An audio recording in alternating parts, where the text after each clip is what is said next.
So good day sa inyong lahat. Andito tayo sa ating panibagong vlog, HP Smart Tank 519. Problema niya, cartridge problem. Makikita nyo nakalagay sila dito. Pero makikita nyo sa control panel, ito din nagbi-blink. Blink yung kulay orange. Ito may punctuation mark, and dito nagbi-blink yung cartridge na sign. So icon. So ibig sabihin yan, tumapat siya dito sa isang dot. Ibig sabihin is cartridge problem, printer head sa kulay itim. Kasi nasa black siya. Kung dito siya banda naka-blink, tricolor. Kung silang dalawa, both ang magbi-blink yan. So, yan po ang indicator ng nagka-cartridge problem or print head problem. So, ngayon, ang ating aayusin at step by step kung paano natin i-diagnose kung yun ang sira. Okay? So, umpisahan natin magbaklas. Power off. So, same thing. Screws, 4 lang din yan. Dito lang banda yan. Makikita nyo lang. So, ang aking ginagawa ngayon is tatanggalin natin PCI carriage board at saka PCI carriage flex cable dahil tinanggal ko na yung printer head at maganda naman, quality. Tapos yung expiry date is ngayon pang taon na yun. So, hindi printer head ang mismo ang problema. So, nandito sa ilalim. So, pakita ko sa inyo. So, binaklas ko. Tinanggal ko muna yung top cover.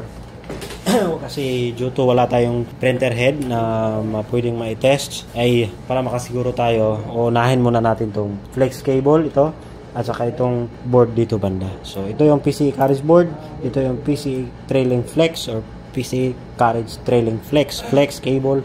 Unahin natin yan. Kung ma-eliminate ang error, ibig sabihin, sa kanyang dalawa. Pag hindi na-eliminate, error pa rin.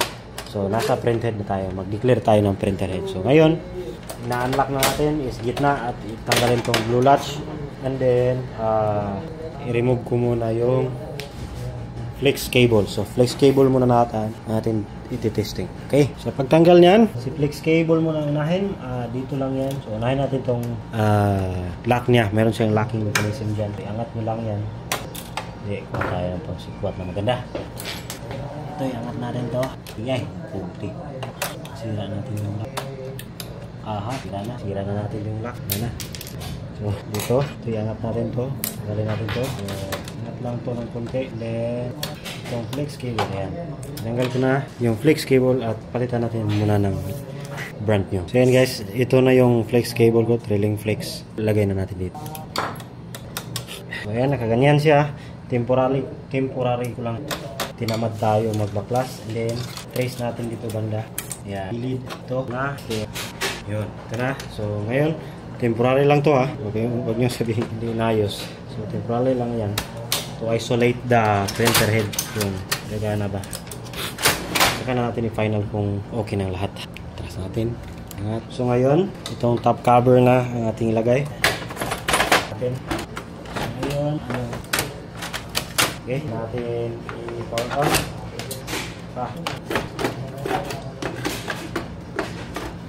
So, power on. Testingan na natin. So, temporarily, ginanyan ko lang muna. So, kung mawala yung cartridge problem, yung icon dito, yung error mismo, goods na yun. Na-pinpoint natin yung problema. Ang problema lang niya is flex cable. Pag hindi, proceed tayo sa carriage board. So, ayan.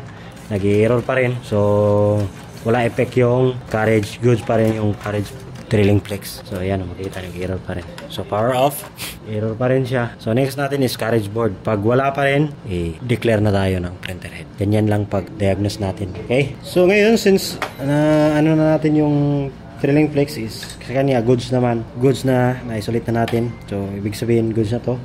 Next natin gagawin is itong PCI carriage board na ating papalitan muna. So tanggalin natin yung atin, yung tago na natin. So sure na tayo na goods to. Ito na naman ang carriage board na ating i-isolate. Kung napalitan na natin tapos yung error hindi nawala, ay printer head. Pagtanggal nito, syempre tanggalin nyo ito printer head. And then para magandang pagkagawa natin, so remove natin yung PCI carriage mismo. Ito pwede naman, pero ito para hindi tayo mahirapan mamaya pagbalik. remove na natin itong assembly. So, makikita nyo kung paano ko gagawin or tanggalin yung PC carriage board. Ayan o. Ito na yung main board. Tinanggal ko lang. Kasi itong carriage board ang ating tatanggalin. So, since naka-assembly siya, itong assembly ang ating i-pull out, and then para maayos natin ang pagkakalakat, pagkakatrabaho, hindi natin nasisira. Tulad kanina yung nut, nut, laging mechanism ng printer, natin sinira. Ngayon, ito na yun siya. So, dumi pala. Ayan, dumi, dito siya. And then, kaya natin ito. Ito na yung niya, carriage board. Ang carriage board ito, tatanggalan nyo din sa pagkakalagay. So, first thing first is remove yung encoder strip. Yan, encoder strip. Yan. Ito na yon. So, ang pagtanggal nito, gamit lang kayo ng pangsungkit nito.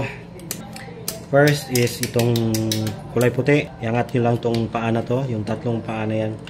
Kailangan maangat mo yan, and then pag ganun lang. So, na-remove na natin. So, easy access na natin itong PC carriage board. So, ito, since all goods na yan, ito ang ating papalitan. So, meron lang isang screw dito banda sa taas. Unscrew nyo lang yan. At tapos, sikutin nyo dito banda. Dandahan lang ha. Kamasira nyo itong So, yan. Tapos, ganyan. So, ganyan pagkakakuha ng carriage board. So, kung gusto nyo bumili nito, mayroon naman doon sa Shopee. 600 yata. So, ito, dapat pagkakalagay nito is ganyan. Yung silbing spring niya, stainless steel na yan, nakalapat doon. Tapos, ito, nakalapat din dito banda. So, huwag nyong pagpalitin to dalawa kasi hindi to madetect yung carriage PC board.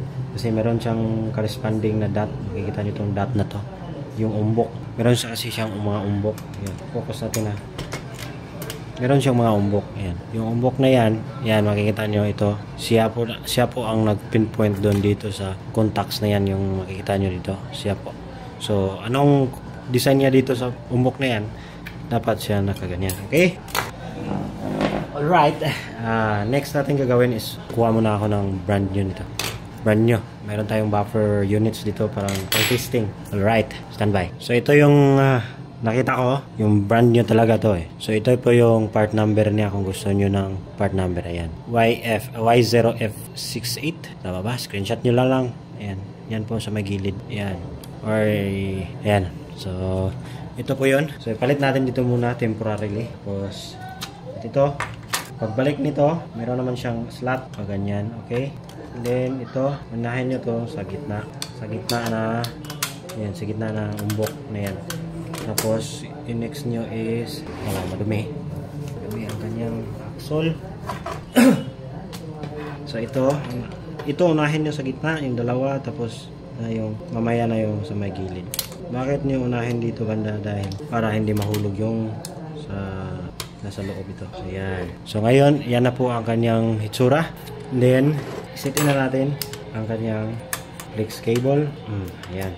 So, yan na po. And then, ilagay natin dito balik yung screw sa taas. Then, ito, paglagay nyo, dapat nakasalya siya na ganyan. Ito banda. Then, kailangan nakasit in siya dito sa ilalim. Teka lang, hindi na sit in. Dito banda ha, ito at saka ito. Yung slot na to, ito, tatlo. Dapat nakasalya siya ng sakto or nakasalpak siya ng suwabing-suwabe. Para pag-press natin, ayan. So, ayan, nakasalpak na siya. Diinan nyo lang. Pag ganyan. Ayan. So, kabit na natin. Isalya na natin yung bago natin carriage board. Symbol natin. At ito na yung main board. Gawin ground zero lang. Lagyan natin yung blue light. Then, top cover. Ayan. So, wala pa siyang cartridges. Parid yung carriage board. So, ngayon, ano na natin yung problema niya. Palitan na natin. Trailing flex.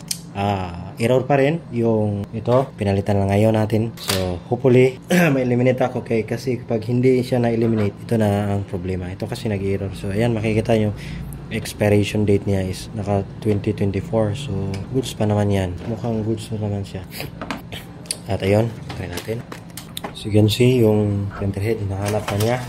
So, buksan natin sa ilalim. Isalpak natin tong printer head. Ayan. Yan, pag hindi yan mag-error, ibig sabihin, sira ang PC carriage board. Yun. Nag-error pa rin kahit bago nating PC carriage board. So, ayan na guys. Declare na natin na printer head ang sira. Okay. So, bakit ko pinakita sa inyo?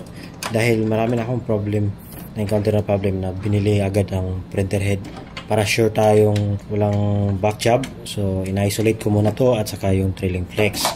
So, ngayon, ang kanya same error pa rin kahit bago na yung dalawa. So, definitely, ang printer head ang kanyang problema. So, pabilihin na naman natin si customer at papalitan ko na yan. Okay? So, hanggang dito na lang ako. This is Fabertican Tips. Bye-bye!